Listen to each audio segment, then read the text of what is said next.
नमस्कार प्यारे बच्चों। जैसा कि आपको मालूम है, आज हम लेकर आए हैं रघु कौश संवाद का छठवां भाग। और हम इसे कई पार्टों में पढ़ रहे हैं। और आज हम इसके कुछ श्लोक पढ़ेंगे जो शेष हैं, अधिशेष हैं। यानी कि इससे पहले हम 15 श्लोक पढ़ चुके हैं। आज लेकर आए हैं हम आपके सम्मुख 16वां श्लोक। जरा देखते हैं इसको किस प्रकार से। कुछ समय का अंतराल लग जाता है, इसका कारण हमारी थोड़ी सी व्यस्तता है। जब हमारी व्यस्तताएं जब समाप्त हो जाएंगी, उसके बाद में हम कंटिन्यू आपके साथ चलेंगे और पाठों को भी लेके आएंगे। ग्रामर के बहुत सारे टॉपिक और कंटेंट आपके सामने प्रस्तुत करेंगे। तब तक के आप इन पाठों को तैयार करिए और इनको याद करिए। देखते हैं 16वां श्लोक क्या कहता है। इससे पहले राजा रघु के समक्ष जब कौत्स ने वर्तंत शिष्य कौत्स ने वो सारी बातें रखी और कहा कि गुरु ने क्रोधित होकर मेरी गरीबी के बारे में चिंतन किए बगैर ही मुझसे धन की अर्थात विद्या की परिसंख्या में अर्थात विद्या की संख्या में 14 करोड़ स्वर्ण मुद्राएं लाने के लिए कहा है। तो उस बात के सुनने के पश्चात राजा रघु ने और कौत्स के लिए 14 करोड़ स्वर्ण मुद्राओं के इंतजाम हेतु कुछ इस प्रकार से कहा। कौत्स से किस प्रकार से कहा, जरा सुनने का प्रयास करें। इस श्लोक के माध्यम से समझने का प्रयास करें। देखें क्या कहा। राजा रघु कौत्स से इस प्रकार से कहते हैं, सा त्वं प्रशस्ते महीते मदी वशंशथोर्तो अग्निर्वागन्निगारे दित्राण्याहानि अरशिषोर्वहन् यावत् यते साधे त्वं त्वदर्थम्। अर्थात कहने का भाव यह है, अन्वय के माध्यम से हम समझने का प्रयास करेंगे। बच्चों जरा देखें, उन्होंने इस प्रकार से कहा, सा त्वम हे कौत्स। ये त्वम जो सर्वनाम शब्द है ये कौत्स के लिए प्रयुक्त हुआ है। इसमें उन्होंने इस प्रकार से कहा है, हे कौत्स त्वम त्वम महिते। महिते से तात्पर्य यहाँ है, महिते शब्द का अर्थ होता है पवित्र, पूजनीय। महिते पवित्र या पूजनीय। और त्वम जो सर्वनाम शब्द है ये कौत्स के लिए प्रयुक्त हुआ है। कौत्सम इस कौत्स को कहा उन्होंने, त्वम त्वम सह भी सर्वनाम शब्द है, उसी के लिए कौत्स के लिए प्रयुक्त हुआ है। हे कौत्स त्वम महिते मतलब होता है पूजनीय या पवित्र, और प्रशस्ते मतलब होता है उत्तम या श्रेष्ठ, और मध्य मीन्स मेरी में अर्थात अगण्यगारे अर्थात यज्ञशाला में, अग्निशाला में जो सबसे पवित्र स्थान माना जाता है, इसे आज हम अतिथि गृह भी कह सकते हैं। द्वित्राणी आहनी, द्वि मीन्स दो और त्राणी मीन्स तीन। ये द्वि और द्वि मूल शब्द लिखा हुआ है और त्रिणी जो शब्द है नपुंसकलिंग में लिखा हुआ है, क्योंकि यहाँ आहनी जो शब्द है, आहनी जो शब्द है ये आहनी से तात्पर्य दिन होता है और ये नपुंसकलिंग शब्द है और बहुवचन में प्रयुक्त हुआ है, इसलिए लिखा हुआ द्वित्रण आहनी अर्थात 2 या 3 दिनों को, और सोडुम सहन करने के योग्य, सहन करने के लिए तुमन प्रत्यय का प्रयोग हुआ है। अरसी में योग्य बनो। अहन, अहन से तात्पर्य है पूजनीय। ये जो संबोधन है ये कौत्स के लिए प्रयुक्त हुआ है। हे कौत्स, हे पूजनीय, अर्थात जिसने अपने गुरु वर्तंतु से 14 विद्याएं प्राप्त किए हैं, तीक्ष्ण बुद्धि है, कुशाग्र बुद्धि है, ऐसे कौत्स जो हैं पूजनीय हैं, अतिथि के रूप में पधारे हुए हैं और राजा रघु के पास गुरु दक्षिणा के लिए आए हैं। उनसे उन्होंने कहा, हे पूजनीय, हे प्रशंसनीय। ये भी संबोधन में हमने लिखने का प्रयास किया है। जब कोई संबोधन या कोई भी सर्वनाम शब्द किसी के लिए प्रयुक्त होता है तो संज्ञा शब्द को वहां लिख सकते हैं, अर्थात स्पष्ट करने के लिए। हे कौत्स, हे अहरन, हे पूजनीय, हे कौत्स, यावत मीन्स जब तक, ये अव्यय पद है जिसे तात्पर्य है यावत मीन्स जब तक। त्वदर्थम, त्वद मीन्स तुम्हारे लिए, और अर्थम मीन्स प्रयोजन को या तुम्हारे लिए जो गुरु की दक्षिणा है उसके लिए, और साधित में शुदा सिद्ध करने के लिए यते में प्रयत्न करता हूँ या करता करूंगा। ऐसा ऐसा राजा रघु ने कहा। किस प्रकार से कहा, जरा समझने का हम थोड़ा सा और आगे प्रयास करते हैं, उन अर्थ के माध्यम से बांधने का प्रयास करते हैं। राजा रघु कौत्स से कहते हैं, हे कौत्स त्वम त्वम महिते मीन्स होता है पवित्र या पूजनीय, और प्रशस्ते उत्तम या श्रेष्ठ, मध्य मेरी यज्ञशाला अग्निशाला में, वशंश रहते हुए अर्थात रहते हुए, द्वित्राणी आहनी 2-3 दिनों को, और सोडुम सहन करने के योग्य बनो, अर्थात योग्य करो, सहन करो। हे पूजनीय त्वम, हे पूजनीय कौत्स, यावत मीन्स जब तक, मैं भी तुम्हारे लिए अर्थात तुम्हारे प्रियजन को सिद्ध करने का प्रयत्न करूंगा, अर्थात तुम्हारे लिए के लिए गुरु दक्षिणा को लाने के लिए या उसे एकत्रित करने के लिए, संचय करने के लिए प्रयत्न करूंगा। इस प्रकार से उन्होंने कौत्स से कहा। इसके बाद में हम अगला श्लोक पढ़ने का प्रयास करते हैं। 16वें के बाद जस्ट 17वां श्लोक, और 17वें श्लोक में इस प्रकार से राजा रघु ने कौत्स से इस प्रकार से कहा था कि हे कौत्स, हे पूजनीय, हे प्रशंसनीय, जब तक तुम मेरी इस पवित्र और पूजनीय उत्तम श्रेष्ठ अग्निशाला में रहते हुए चतुर्थ अग्नि के समान, अर्थात यज्ञशाला में 3 अग्नि पहले से ही मौजूद होती हैं। एक दक्षिणाग्नि होती है, एक गार्हपत्य अग्नि होती है, और एक अग्नि होती है आह्वानी अग्नि। तो तुम चौथी अग्नि के समान, अर्थात हे अतिथि, हे पूजनीय, तुम चौथी अग्नि के समान भी पूजनीय हो। मेरी यज्ञशाला में रहते हुए 2-3 दिनों को सहन करने के योग्य बनो, और तब तक के लिए मैं तुम्हारे प्रियजन को सिद्ध करने का प्रयत्न करूंगा। इस प्रकार से उन्होंने 16वें श्लोक में राजा रघु ने उनसे कहा। अब हम देखने का प्रयास करते हैं 17वें श्लोक में राजा रघु ने, यानी कि कौत्स ने क्या किया, क्या कहा, उसको सुनते हैं। कौत्स के द्वारा कहा हुआ श्लोक है, तथेति तस्यावेथितं प्रतीतः प्रत्यगृहीत संग्रमग्रजन्मा गामातिसारं रघुरपवेक्षे निष्कृष्टुमार्थं कुवीरात् चक्मे गामातिसारं रघुरपवेक्षे निष्कृष्टमार्थं चक्मे कुबेरात्। कहने का भाव यह है कि राजा रघु से कौत्स ने इस प्रकार से कहा कि यानी अग्रजन्मा जो ये विशेषण है कि कौत्स के लिए प्रयुक्त हुआ है, अर्थात अग्रजन्मा ने, अर्थात कौत्स ने प्रतीता प्रसन्न मन से, प्रसन्न होते हुए जब राजा रघु ने उन्हें जाते हुए से रोक लिया था और उनसे कहा कि तुम 2-3 दिन तक का समय मेरे लिए दीजिए और मेरी इस पवित्र अग्निशाला में रहते हुए 2-3 दिन के कष्टों को सहन करिए, मैं तुम्हारे प्रियजन को सिद्ध करने का प्रयत्न करूंगा। तब उनसे इस प्रकार से कहा तो उनको भी थोड़ा सा प्रसन्नता आई कौत्स के लिए कि शायद अब मेरा मनोरथ पूर्ण हो ही जाएगा। इससे पहले वो शिथिल मनोरथ वाले हो गए थे, क्योंकि उसकी मिट्टी के पात्र, राजा रघु की मिट्टी के पात्रों को जब देख करके, क्योंकि उन्होंने जो सत्य पात्र थे उनको सारा धन दान में दे दिया था विश्वजित यज्ञ में। तो जरा देखें, प्रतीतम प्रसन्न होते हुए कौत्स ने, अग्रजमना उस ब्राह्मण ने, अर्थात उस कौत्स ने, उस विचक्षण ने, इससे पहले आए थे उसके लिए जो विशेषण शब्द हैं कौत्स के लिए, वतंत्र से कौत्स ने, अग्रजन्मा ने प्रतीत प्रसन्न सन होते हुए, यहाँ अस धातु के साथ सत्य प्रत्यांत पद है, यानी कि होते हुए, प्रतीत प्रसन्न होते हुए, तस्य उसकी, किसकी, राज्ञ राजा रघु के लिए प्रयुक्त हुआ है। यह षष्ठी व्यक्ति का प्रयोग है, राजा रघु की, राज्ञ रघु, राजा रघु की अवितम सत्य प्रतीत होने वाली, विततम शब्द से तात्पर्य है असत्य, और अविततम से तात्पर्य है सत्य प्रतीत होने वाली, असत्य प्रतीत होने वाली, और संग्रम यानी वाणी को, वचनों को, उनकी प्रतिज्ञा को, तथा वैसा ही इति होवे, ऐसा समझते हुए, ऐसा कहते हुए, अर्थात उस ब्राह्मण ने प्रसन्न होते हुए उस राजा रघु की वाणी को, उसके वचनों को प्रसन्न होते हुए इस प्रकार से स्वीकार कहा, ठीक है वैसा ही होवे, अर्थात तथास्तु, ठीक है, इस प्रकार से तात्पर्य है, तथा वैसा ही इति, ऐसा यानी वैसा ही होवे, ऐसा ही ठीक है, उचित है, प्रतिगृहीत स्वीकार किया, इस प्रकार से उन्होंने स्वीकार किया, ठीक है, ऐसा कहते हुए स्वीकार किया। और राजा रघु ने भी प्रथम एक वचन प्रयुक्त है, राजा के लिए है, राजा रघु ने अपिमिष भी गाम वाणी को, ये शब्द वाणी आया था, यहाँ पृथ्वी है, यानी गाम जो शब्द है ये अनेकार्थक शब्द है, इसके बहुत सारे अर्थ होते हैं, अनेकार्थक शब्द है, यहाँ इसका अर्थ जो है यानी पृथ्वी के लिए प्रयुक्त हुआ है।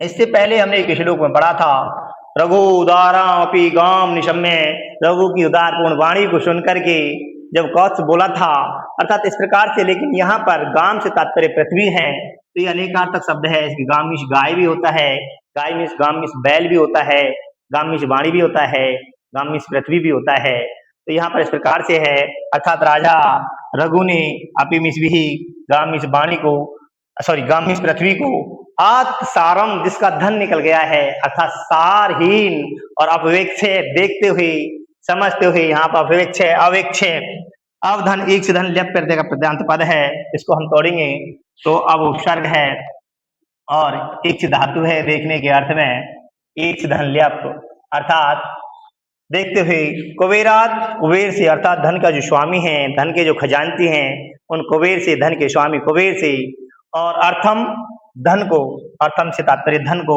और निष्कृष्ट मिश्रता प्राप्त करने के लिए और चक्र में शिक्षा की अर्थात सोचा विचार किया चिंतन किया इस प्रकार से समझने का दोबारा से प्रयास करते हैं अनुवाद के माध्यम से। अभी हमने अन्वय देखा।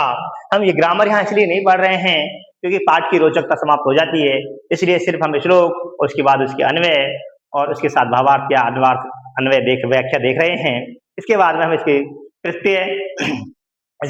प्रत्यय और बाकी के शब्दार्थ सब कुछ बाद में देखने का प्रयास करेंगे। अनुवाद इस प्रकार से है कि अग्नि जन्मा उस ब्राह्मण ने अर्थात उस कौश ने अप्रतीत प्रसन्न होते हुए तस्य में उसकी राज्य है राजा रघु की राज्य रघु राजा रघु की अब तम सत्य प्रतीत होने वाली और संग्रमित होता है वाणी को वचनों को या प्रतिज्ञा को तथेति वैसा ही हो तथा इति तथा मीन्स वैसा इति ऐसा वैसा ही होवे ऐसा प्रतिगृहित स्वीकार किया और राजा रघु अपी और राजा रघु ने भी इस पृथ्वी को गाम इस पृथ्वी को ये पृथ्वी के लिया है गाम इस पृथ्वी को आत्सारम सारहीन समझ करके सारहीन देख करके अवेक्षम इसे देख करके समझ करके और कुबेरात जो धन के स्वामी हैं धन के खजांची हैं धन के मालिक हैं ऐसे उस कुबेर से धन को अर्थात अर्थम शुद्धा धन को किसके लिए यानी कि कौत्स की गुरु दक्षिणा के लिए और निष्कृष्टम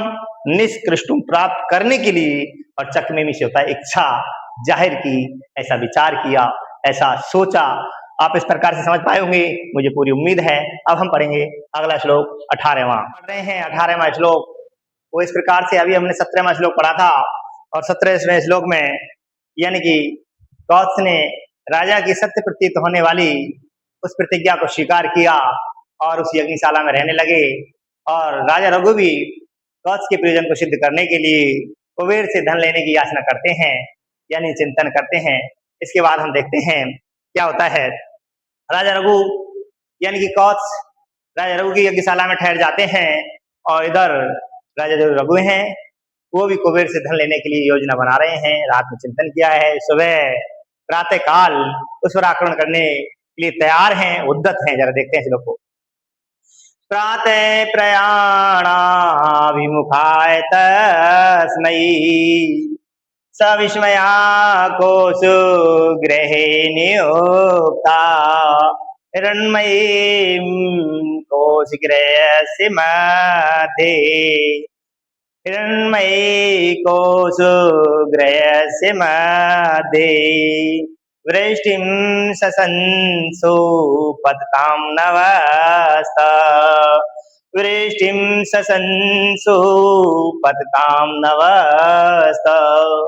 भाव यह है कि राजा रघु प्रातःकाल कुबेर से यानी कुबेर के पास युद्ध करने के लिए जाने के तैयार हैं अर्थात उस पर आक्रमण करने वाले हैं, चढ़ाई करने वाले हैं और कुबेर चढ़ाई करने वाले ऐसा राजा रघु के लिए तस्मय शब्द का भी उसके लिए सर्वनाम शब्द का प्रयोग हुआ है। राजा रघु के लिए तस्मय उसके लिए अर्थात राजा रघु के लिए। कैसे राजा रघु के लिए?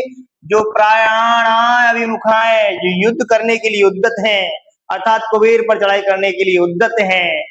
कब? प्रातः कदा यानी प्रातः युद्ध करने के लिए उद्यत उस तस्मय उस राजा रघु के लिए सविस्मया आश्चर्यचकित कोष गृह नियुक्ता कोष गृह में लगे हुए नियुक्त अर्थात कोष गृह के जो खजांची हैं द्वारपाल हैं पहरेदार हैं उन्होंने ये बहुवचन का प्रयुक्त है। ये आधार है कोष गृह में नियुक्त यानी सब इसमें आश्चर्यचकित होते हुए ये इनका विशेषण है। आश्चर्यचकित होते हुए विस्मया आश्चर्यचकित होते हुए नियुक्त जो अधिकारीगण हैं खजांची हैं कोष गृह के हिरण्मयी स्वर्ण से युक्त है स्वर्णमयी है। हिरण्य शब्द के साथ मैट प्रत्यांत पद है अस्त्रीलिंग में लिखा हुआ है। वृष्टि शब्द का विशेषण है ये सोने की और वृष्टि वर्षा को कोष ग्रह के और मध्य में नवस्तः आसमान से तसिल प्रत्यान नव शब्द के साथ नव शब्द होता है, सकारांत नपुंसकलिंग पद होता है। इसके बाद इसमें तसिल प्रत्यांत पद जोड़ा है या तसिल प्रत्यांत पद है। तसिल प्रत्यांत पद बनाने पर ये अव्यय पद बनता है। नवस्तः नव से आसमान से पंचमी का बोधक है। पत्ताम गिरी हुई और शशंशुमिष्काहा वृष्टि को अन्वय के माध्यम से देखने का प्रयास करते हैं। अन्वय इस प्रकार से है, प्रातः प्रेरणाभिमुखाए युद्ध करने के लिए युद्धत है, तैयार है, अर्थात राजा रघु है युद्ध करने के लिए तैयार है, उसके लिए चतुर्थी व्यक्ति का प्रयोग है। तस्मई उसके लिए, किसके लिए? प्रातः युद्ध करने के लिए तैयार है उसके लिए, राज्य रघुवीर राजा रघु के लिए। और कोष ग्रह नियुक्ता, कोष ग्रह में जो लगे हुए हैं नियुक्त हैं, सब इसमें आश्चर्यचकित होते हुए उनका विश्लेषण है।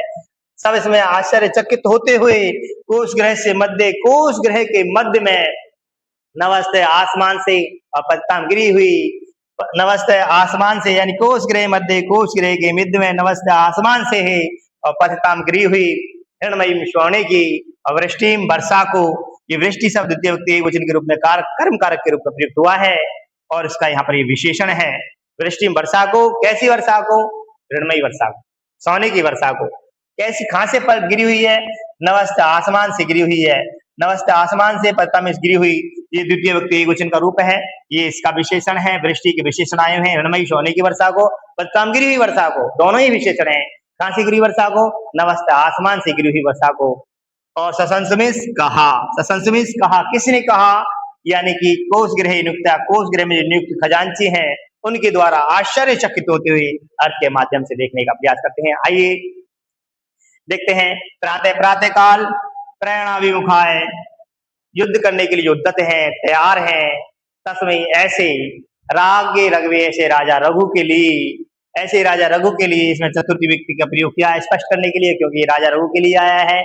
तस्मय सर्वनाम शब्द का प्रयोग, रागे राजा शब्द का, राजन शब्द में हमने चतुर्थी लगाने का प्रयास किया है। तो रागे रघुवे राजा रघु के लिए कोष ग्रह नियुक्ता, कोष ग्रह में लगे हुए नियुक्ता, लगे हुए और जो खजांची हैं यानी कि उनके पहरेदार हैं, सब इसमें आश्चर्यचकित होते हुए दोबारा से देखने का प्रयास करते हैं। प्रातः युद्ध करने के लिए जो उद्यत है, तस्मय उनके लिए, राजा रघु के लिए, कोष ग्रह में जो नियुक्त हैं उनके द्वारा, उन प्रहरी द्वारों के द्वारा, उन खजांचियों के द्वारा आश्चर्यचकित होते हुए कोष ग्रह के मध्य में नवस्ते आसमान से पत्ताम गिरी हुई हिरणमयी वृष्टि सोने की वर्षा के बारे में असंसमिस कहा। कहने का भाव यह है कि राजा रघु जो सुबह युद्ध करने के लिए तैयार थे, अर्थात कुबेर पर चढ़ाई करने वाले थे, कुबेर उनसे डर गया और उन्होंने उनके खजाने में सोने की वर्षा कर दी। तो सारे खजांची जो थे, पहरेदार थे, वो आश्चर्यचकित हुए कि उनकी खजाना जो खाली था वो सोने की वर्षा से भर गया है। और सोने को जो आसमान से गिरी हुई वर्षा है, जो कुबेर के द्वारा वर्षा की है, उसको आकर के उन्होंने राजा रघु के लिए कहा। और राजा रघु के लिए विशेषण प्रयुक्त हुआ। राजा रघु कैसे हैं? उद्यत हैं, तैयार हैं, अर्थात कुबेर पर चढ़ाई करने वाले हैं। ऐसे उस राजा रघु के लिए दोबारा से देखने का प्रयास करते हैं। प्रातः यानी युद्ध करने के लिए, चढ़ाई करने के लिए युद्धत है, तैयार हैं, ऐसे राजा रघु के लिए खजाने के मध्य में जो नियुक्त जो पहरेदार हैं उन्होंने आश्चर्यचकित होते हुए आसमान से गिरी हुई सोने की वर्षा के बारे में उस राजा रघु से कहा। लेकर आए हैं हम 19वां श्लोक। इसके बाद में अंतिम श्लोक रहेगा इस रघुकुल संवाद का। जरा देखिएगा कितना शानदार सा श्लोक है, इसको पढ़ने का प्रयास करें। अभी हमने 18वां श्लोक पढ़ा था। तम भूपतिर्वाचोर्हेमराशिं लब्धम कुबेराद वियास्यमानाद दिवेश कौत्साय समस्तमेव पादम सुमेरुरे वज्रभिन्नम दिवेश कौत्साय समस्तमेव पादम सुमेरुरे वज्रभिन्नम। भावार्थ यह है, यानी कि भूपति में सुधा राजा, भूमि का जो स्वामी है, भूपति राजा रघु के लिए प्रयुक्त है। राजा रघु प्रथम व्यक्ति वचन में है, कर्ता कारक के रूप में है। भूपति मिश्र राजा, रघु ने, राजा रघु ने अभिहस्य मानात आक्रमण किए जाने के भय से, अर्थात जब उन्होंने प्लान बनाया, योजना बनाई यानी कि कुबेर से धन लेने के बारे में योजना बनाई, उस पर युद्ध करने वाले थे, चढ़ाई करने वाले थे, तो कुबेर डर गए, तो आक्रमण किए करने के भय से अर्थात आक्रमण के डर से डरे हुए, अभियस्य माना तकरार अर्थात आक्रमण किए जाने के डर से कुबेर से जो आक्रमण किए जाने के भय से डरा हुआ था, भयभीत था, ऐसे कुबेर से लब्धम प्राप्त हुई, वज्र भिन्नम वज्र से काटी हुई, वज्र से भिन्न की हुई, विल धातु के साथ इक्ते प्रत्यांत पद है, भिन्नम छिन्नम इस प्रकार से शब्द बनते हैं, अर्थात वज्र से काटी हुई, वज्र से पृथक की हुई, अर्थात वज्र जो है इंद्र का आयुध है, हथियार है, जो दधीचि मुनि की हड्डियों से बना था, अर्थात वज्र भिन्नम वज्र से काटी हुई, सुमेरु के पादम इसका है पाद से मतलब होता है हिस्सा, भाग, एक तलटी, चतुर्थांश जिसे कहते हैं, अर्थात जो सुमेरु पर्वत है उसकी एक तलटी, उसका एक भाग, उसका एक हिस्सा, उसकी एक चतुर्थी, यानी कि चतुर्थांश इस जैसे परिस्थिति में से स्थित हो, इतनी सारी ढेर राशि थी, अर्थात जिस प्रकार से सुमेरु जो पर्वत है उसका एक भाग हो, उसकी एक तलटी हो, अर्थात बहुत सारा ढेर था, उस ढेर राशि को उस राशि को, राशि का भी एक विशेषण है, राशि का मतलब होता है ढेर, धन के लिए आया है, उससे पहले हमने पढ़ा था, यानी कि हिरणमयी वृष्टि में जो सोने की जो वर्षा हुई थी उसके ढेर लग गया था, जिस प्रकार से अन्न का, अनाज का ढेर लग जाता है, इस प्रकार से एक सुमेरु पर्वत की जो तलटी होती है इसके समान पादम में सुधार तलटी को या भाग को या चतुर्थांश को मिस जैसे स्थित में से स्थित था, तब मिस उसको और वासुर में सुधा चमचमाती, वह धातु से प्रयुक्त हुआ है, प्रकाशित करने के अर्थ में होता है, चमचमाती चमकती हुई, स्वर्ण जो होता है चमकता ही है, जब उस पर सूर्य की आभा पड़ती है तो और ज्यादा निखरता है, वैसे तो उसमें निखार तो होता ही है, वासुर में सुधा चमकती हुई, हेम राशि सोने की राशि को, कनक राशि को, समस्त में संपूर्ण को, और एक में ही एक अव्यय पद है, एक का मतलब होता है ही, संपूर्ण समस्त में सकल राशि को, संपूर्ण राशि को, संपूर्ण धन को, और कौत्स है चतुर्थी व्यक्ति जिनका प्रयुक्त है कौत्स के लिए, और विदेश में दिया अर्थात दे दिया। इसको पढ़ने का प्रयास करिए अन्वय के साथ। भूपति मिश्र राजा ने अर्थात राजा रघु ने आक्रमण किए जाने के भय से, किस पर आक्रमण किए जाने के भय से? कुबेर पर आक्रमण किए जाने के भय से, कुबेर से आक्रमण किए जाने के भय से या भयभीत कुबेर से, और लब्धम प्राप्त हुई, लब्ध धातु के साथ भी प्रत्यांत पद है और लब्धम पद बनता है, अर्थात प्राप्त ही भूतकाल के अर्थ में हुआ है, भाववाचक या कर्मवाचक संज्ञा में प्रयुक्त होता है, जो प्रत्यांत पद होते हैं। लब्धम प्राप्त हुई और वज्र विजनम, यानी कि राजा रघु ने आक्रमण किए जाने के भय से कुबेर से प्राप्त हुई, वज्र भिन्नम वज्र से काटी हुई, वज्र से कटी हुई सुमेरु पर्वत की तलहटी के समान स्थित उस चमकती हुई, तम भाषरम उस चमचमाती हुई हेम राशि को, सोने के ढेर को, समस्त में संपूर्ण को ही, समस्त में संपूर्ण को ही, और कौत्स के लिए, और दे से मिस दे दिया। इस प्रकार से अब हम पढ़ रहे हैं इस पाठ का रघु का संवाद का समापन करते हैं 20वां श्लोक और अंतिम श्लोक। इस श्लोक के माध्यम से देखते हैं क्या कहता है ये श्लोक। जरा देखिए, राजा रघु जो है, कुबेर ने आक्रमण किए जाने के भय से राजा रघु के खजाने में बहुत सारे सोने की वर्षा करी, और राजा रघु ने भी बहुत सारा जो सोना था, हिरणमयी जो सोना था, हिरणमयी सोने की जो ढेर थी, राशि थी, उस संपूर्ण राशि को जो सुमेरु पर्वत की तलहटी के समान थी, चमचमाती राशि को संपूर्ण को कौत्स को दे दिया। अब देखते हैं आगे अंतिम श्लोक में क्या होता है। जनस्य साकेत निवासिनस्तौ द्वावप्य भूतामो अवनन्य सत्वौ गुरुप्रदेयादिक निष्प्रयो अर्थी निरपोअर्थी कामाद अधिक प्रदश्च गुरु प्रदेयादिक निष्प्रयो अर्थी निरपोअर्थी कामाद अधिक प्रदश्च।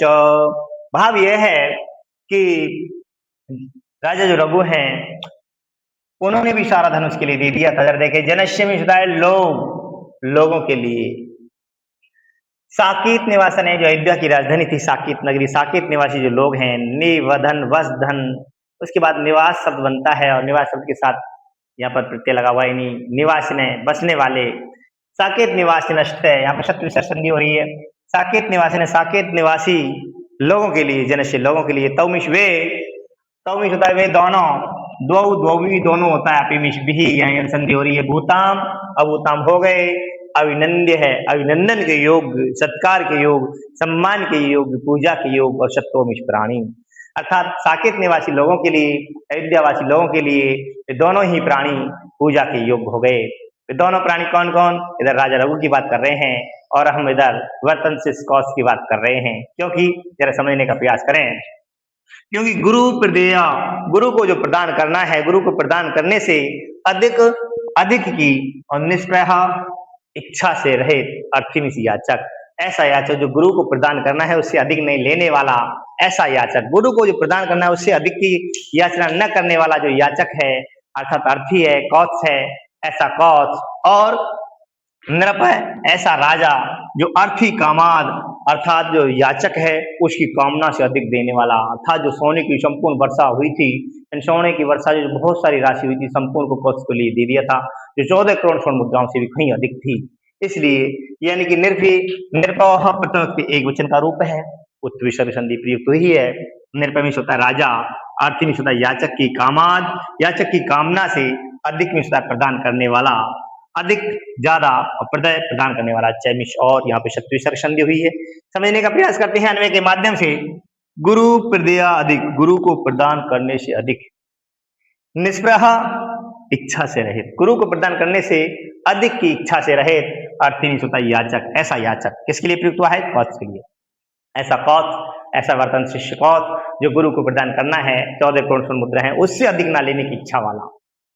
दूसरी बात यहाँ पर यह है, अर्थी कामाद, जो अर्थी अर्थात जो याचक है, अर्थात जो कौश चाहता है उससे अधिक देने वाला, अर्थी कामाद उससे अधिक प्रदमिश प्रदान करने वाला, निर्पमिश राजा अर्थात रघु, चमिश, और इसको यहाँ पर जोड़ लेंगे हम, अर्थात जो गुरु को प्रदान करना है उस धनराशि से अधिक नहीं लेने वाला, तथा जो याचक है उससे भी अधिक देने वाला, ये दोनों ही प्राणी अर्थात राजा रघु,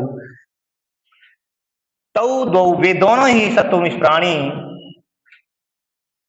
अपिमिश भी साकेत वासन है, साकेत निवासी, साकेत निवासन है, साकेत वासी और जनशिमिश लोगों के लिए अभिनंद्य, अभिनंदन के अभूताम हो गए, अभिनंदन के पात्र हो गए, अभिनंदन के योग हो गए, सम्मान के योग हो गए, पूजा के योग हो गए, अर्थात ऐसे व्यक्ति जो निस्वार्थ भाव से रहते हैं, जिनमें लिप्सान अर्थात जिनमें धन की लोलुपता नहीं है, आर्थिक अर्थात जितना काम होता है उतना ही चाहते हैं। इस प्रकार से दोबारा समझने का प्रयास करते हैं अनुवाद के माध्यम से, यानी कि गुरु को प्रदान करने से अधिक की इच्छा से रहित अर्थी कौत्स, गुरु को जो प्रदान करना है उससे अधिक की इच्छा ना रखने वाला, उससे ज्यादा ना लेने वाला, ऐसा याचक कौत्स, और जो याचक है अर्थात याचक की कामना से अधिक प्रदान करने वाला ऐसा राजा रघु, वे दोनों ही प्राणी अयोध्यावासी लोगों के लिए अभिनंदन के पात्र हो गए, सम्मान के पात्र हो गए। इससे हमें बहुत सारी शिक्षाएं मिलती हैं, अर्थात भाव ये होता है गुरु की आज्ञा विचारणी होती है, गुरु की आज्ञा का उल्लंघन नहीं करना चाहिए। और दूसरी ये भी बात होती है कि ऐसे राजा रघु जो अतिथि का सत्कार करते हैं, अतिथि हमेशा पूजनीय होते हैं, सम्माननीय होते हैं, और उसी प्रकार से उनका सम्मान करना चाहिए। तीसरी बात हमें ये भी मिलती है कि हमें धन के प्रति कभी लालच नहीं करना चाहिए, जितनी आवश्यकता हो उसी की याचना करनी चाहिए, अधिक देख करके अधिक लालच नहीं करना चाहिए। इस प्रकार से इस पाठ्यक्रम क्वेश्चन आंसर आगे करेंगे नेक्स्ट स्लाइड में।